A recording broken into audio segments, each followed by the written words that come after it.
ബാച്ചിലേഴ്സിനൊക്കെ എളുപ്പത്തിൽ തയ്യാറാക്കാൻ പറ്റിയ നല്ലൊരു തേങ്ങ അരച്ച മീൻകറിയുടെ റെസിപ്പി നോക്കാം. പിന്നെ ഈ മീൻകറിയുടെ പ്രത്യേകത എന്ന് പറഞ്ഞാൽ നമുക്ക് ഇഞ്ചിയോ വെളുത്തുള്ളിയോ ഒന്നും ആവശ്യമില്ല, എങ്കിൽ കൂടി ഭയങ്കര ടേസ്റ്റാണ് കേട്ടോ. അപ്പോൾ നമുക്ക് വേഗം തന്നെ റെസിപ്പിയിലോട്ട് പോവാം. ഞാനിപ്പോൾ ഇവിടെ മീഡിയം സൈസിലുള്ള 4 അയല എടുത്തിട്ടുണ്ട്. ആദ്യം തന്നെ നമുക്ക് കറിയുടെ അരപ്പൊന്ന് റെഡിയാക്കി എടുക്കാം. അതിനായിട്ട് ജാറിലോട്ട് 2 പിടി നാളികേരം ചേർത്ത് കൊടുക്കാം.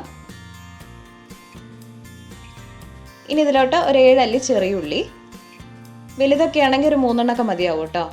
ഇനി ഒരു ടീസ്പൂൺ മുളക് പൊടി, 1/2 ടീസ്പൂൺ മഞ്ഞൾപ്പൊടിയും കുറച്ച് വെള്ളവും കൂടി ഒഴിച്ച് നമുക്കത് നല്ല പേസ്റ്റ് ആയിട്ട് തന്നെ അരച്ചെടുക്കാം.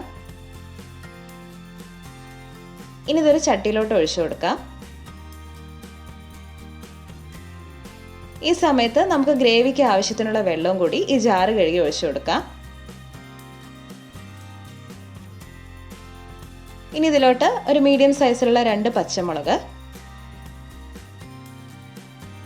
ഒരു ചെറിയ പഴുത്ത തക്കാളി, ഒരു 4-5 അല്ലി കൊടംപുളി ചൂടുവെള്ളത്തിലിട്ട് വെച്ചിട്ടുണ്ടായിരുന്നു, അതും കൂടി ചേർത്ത് കൊടുക്കാം. ഇനി കുറച്ച് കറിവേപ്പില, അതുപോലെ കറിക്ക് ആവശ്യത്തിനുള്ള ഉപ്പും കൂടി ഈ സമയത്ത് ചേർത്ത് കൊടുക്കാം.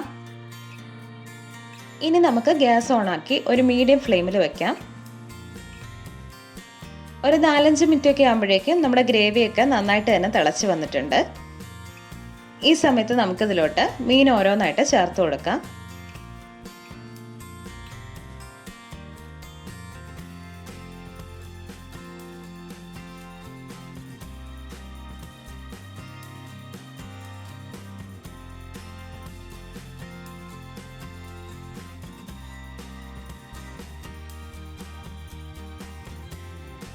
ഇനി ഒരു സ്പൂൺ വെച്ച് നമുക്ക് മീനെല്ലാം ഒന്ന് ഗ്രേവിയിലോട്ട് ആക്കി കൊടുക്കാം.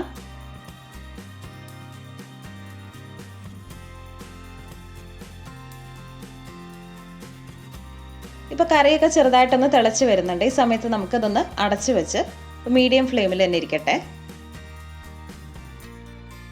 ഇടയ്ക്കൊന്ന് അടപ്പ് തുറന്ന് നമുക്ക് ചട്ടി ഒന്ന് ചെറുതായിട്ടൊന്ന് ചുഴറ്റി കൊടുക്കാം. സ്പൂൺ വെച്ച് ഇളക്കരുത്, കാരണം നമ്മുടെ മീനൊക്കെ ഏകദേശം വെന്ത് തുടങ്ങിയിട്ടുണ്ടാവും. ഈ സമയത്ത് സ്പൂൺ വെച്ച് ഇളക്കി കഴിഞ്ഞാൽ മീനെല്ലാം പൊടിഞ്ഞു പോകാൻ ചാൻസ് ഉണ്ട്. അപ്പോൾ ചട്ടി ഇങ്ങനെ മെല്ലെ ഒന്ന് കറക്കി കൊടുത്താൽ മതി. ഇനി നമുക്ക് ഗ്രേവിക്ക് ആവശ്യത്തിനുള്ള പാകമായി കഴിഞ്ഞാൽ നമുക്ക് ഗ്യാസ് ഓഫ് ചെയ്യാം. എന്നിട്ട് ഇതിലോട്ടൊന്ന് താളിച്ചൊഴിക്കാം. അതിനായിട്ട് വെളിച്ചെണ്ണയിലോട്ട് ഒരു 1/2 ടീസ്പൂൺ കടുക് ചേർത്ത് ഇതൊന്ന് പൊട്ടി വരുന്ന സമയത്ത് ഒരു 1/4 ടീസ്പൂൺ ഉലുവ ചേർത്ത് കൊടുക്കാം. മുഴുവനെയുള്ള ഉലുവയാണ്. ഇനി ഇതിലോട്ട് 2 വറ്റൽമുളക്, ഒരു 4-5 അല്ലി ചെറിയുള്ളി വട്ടത്തിലരിഞ്ഞത്, കുറച്ച് കറിവേപ്പിലയും കൂടി. ഇതൊരു ലൈറ്റ് ഗോൾഡൻ കളർ ആകുമ്പോൾ നമുക്ക് കറിയിലോട്ട് ഒഴിച്ചു കൊടുക്കാം. ഈ മീൻ കറിയിലോട്ട് താളിച്ച് ഒഴിക്കുമ്പോഴാട്ടോ കറക്റ്റ് ടേസ്റ്റ് വരുന്നത്. ഇനി ചട്ടി ചെറുതായിട്ടൊന്ന് കറക്കി കൊടുക്കാം.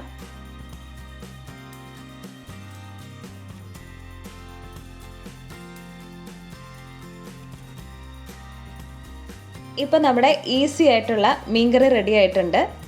പിന്നെ ഇഞ്ചിയോ വെളുത്തുള്ളിയോ ഒന്നും ചേർക്കുന്നില്ലെന്ന് കരുതി ടേസ്റ്റിന് ഒരു കോംപ്രമൈസും ഇല്ല കേട്ടോ. നല്ല അടിപൊളിയാണ്.